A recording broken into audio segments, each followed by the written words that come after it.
ہے مختصر بات ہو جائے گی انشاءاللہ، پھر اجازت چاہیں گے. حضرت کا بھی قیمتی وقت ہے، علامہ صاحب موجود ہیں اور آپ کو پتہ ہے کہ علماء کے پاس وقت بڑا کم ہوتا ہے اور ان کے وقت کی قدر کرنی چاہیے.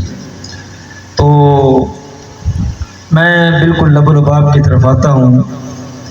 جس آیت مبارکہ کو میں نے اپنی تقریر کا عنوان بنایا، بالکل سیدھا سادہ سا آسان سا ترجمہ کروں گا تاکہ جو بچے بیٹھے ہیں وہ بھی سمجھ جائیں. اللہ فرماتا ہے محبوب ہم نے آپ کے ذکر کو بلند کیا. بس اتنی سی بات ہے اور کوئی بات ہی کوئی نہیں ہے جی. اب رب ذوالجلال اپنے محبوب کے ذکر کو بلند کر رہا ہے اور پھر کوئی آڑا کاڑا آ کے جو ہے وہ اپنی بات کرنے لگ جائے اور حضور کی شان میں بے ادبی و گستاخی کرنے لگ جائے، اور جب قوم بیعص کی طرح بیٹھی رہے نا تو پھر جناب والا ایسے کاڑے جو ہے وہ نبوت کے دعوے کرنے لگی جاتے ہیں. مطلب آگے آ جائیں. تو اللہ ارشاد فرماتا ہے محبوب ہم نے آپ کے ذکر کو بلند کیا. اب دیکھنا یہ ہے کہ اللہ تبارک و تعالی نے محبوب کے ذکر کو کتنا بلند کیا ہے. کتنا بلند کیا. کیا زمین سے لے کے آسمان تک کتنا بلند کیا. اللہ فرماتا ہے ہم نے اپنے محبوب کے ذکر کو بلند کر دیا. بلند کتنا کیا ہے ہم نے یہ دیکھنا ہے جی. کتنا بلند کیا، زمین سے لے کے آسمان تک یا فرش سے لے کر عرش تک کتنا بلند کیا. جس کو یہ بات سمجھ میں آ جائے نا کہ اللہ نے اپنے محبوب کے ذکر کو کتنا بلند کیا ہے، پھر نہ وہ ان بے ادبوں کی گفتگو کو سننا پسند کرے گا نہ ان کے ساتھ بیٹھنا پسند کرے گا. اللہ فرماتا ہے ہم نے آپ کے ذکر کو بلند کیا، زمین سے لے کے آسمان تک نہیں، فرش سے لے کر عرش تک نہیں. پھر کتنا بلند کیا؟ فرمایا اتنا بلند کیا ہے محبوب جہاں جہاں ذکر خدا ہوگا وہاں وہاں ذکر مصطفیٰ ہوگا. اذان میں اگر میرا ذکر ہوگا محبوب اذان میں تیرا ذکر ہوگا، نماز میں میرا ذکر ہوگا تو نماز میں تیرا ذکر ہوگا، اتحیات میں میرا ذکر ہوگا تو اتحیات میں تیرا ذکر ہوگا. حتیٰ کہ رب ذوالجلال نے فرما دیا اذا ذکرت معیا، محبوب جہاں جہاں ذکر خدا ہوگا وہاں وہاں ذکر مصطفیٰ ہوگا.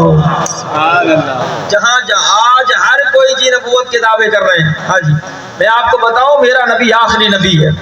اور علامہ صاحب ہم تو عیب زدہ بکرا بھی نہیں لیتے، آپ نے دیکھا ہوگا عیب زدہ بکرا بھی ہم نہیں لیتے. اور جناب والا یہ تو پھر بھی کانا ہے جو نبوت کا دعویٰ کر رہا ہے، پھر ہم اسے کیسے قبول کریں گے؟ ہم تو کانا بکرا بھی قبول نہیں کرتے، اور یہ بغیرت جو کانا نبوت کا دعویٰ کر رہا ہے ہم اس کو قبول کر لیں؟ نہیں جناب والا، نبی وہ ہوتا ہے جس کو اللہ نے اتنا حسن و جمال دیا کہ جب زلیخا سے ان کی سہیلیوں نے پوچھا اے زلیخا یوسف نے ایسا کیا رکھا ہے کہ تم اس پہ عاشق ہو گئی، تم اس کی دیوانی ہو گئی، نہ اس کے پاس مال ہے نہ اس کے پاس دولت ہے، تو نے سب کچھ چھوڑ کے اپنے آپ کو اس کے حوالے کر دیا.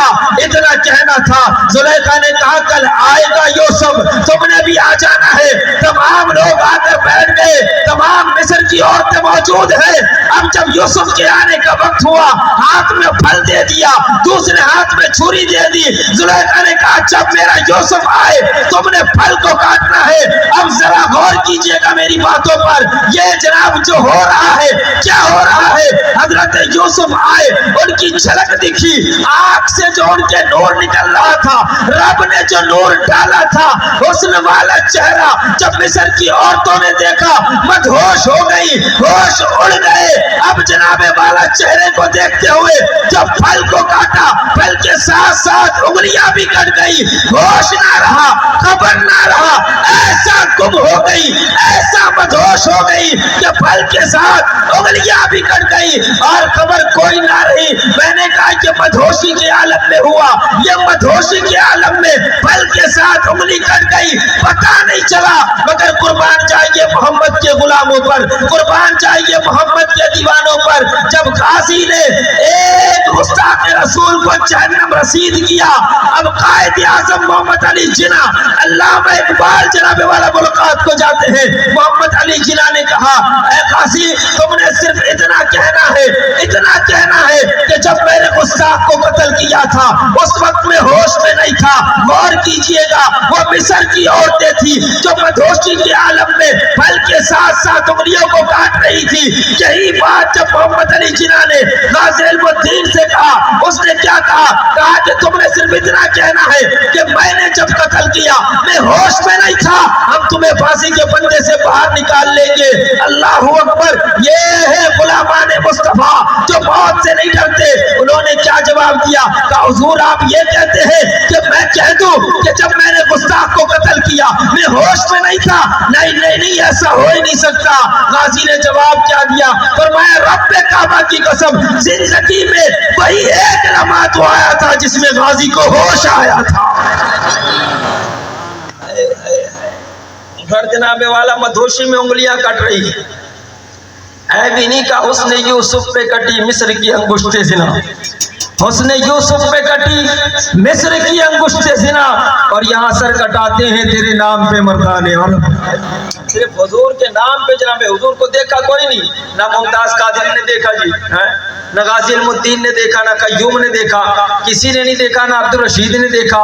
مگر حضور کا نام ہی ایسا ہے نا جناب والا کہ جو بندہ بیٹھا ہو حضور کا دیوانہ ہو, غیرت اس کے اندر موجود ہو, پھر وہ کسی کو نبی تسلیم نہیں کر سکتا. اس کا عقیدہ یہی ہے کہ محمد کے بعد جو نبی بننے کا دعویٰ کرے گا وہ کذاب ہوگا, وہ جھوٹا ہوگا. اللہ نے سارا حسن میرے نبی کے اوپر ڈال دیا, سارے حسن میرے نبی پر نچھاور کر دیے, اور پھر فرما دیا محبوب اپنے آپ کے ذکر کو بلند کر دیا. اب کتنا بلند کیا, یہاں پر ایک بات میں کہہ کر اجازت چاہوں گا. اللہ